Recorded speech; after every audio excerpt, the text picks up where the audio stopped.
Друзья, всем привет! Мечта всех женщин, чтобы капроновые колготки не рвались, но такое вряд ли возможно. В этом видео я вам покажу трюк, что нужно сделать, чтобы волокна укрепились и капроновые колготки дольше носились.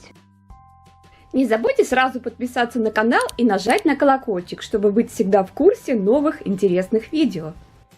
После того, как купили колготки, их нужно слегка смочить. Не нужно сильно, слегка. При помощи пульверизатора это можно сделать очень легко. Смочили, а теперь помещаем в полиэтиленовый пакет и в морозилку. Положить нужно примерно часа на 2-3.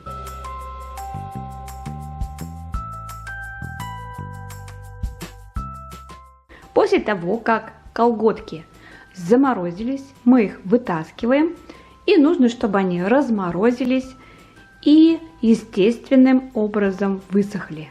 И все, после этого колготки будут намного дольше носиться, так как волокна укрепились.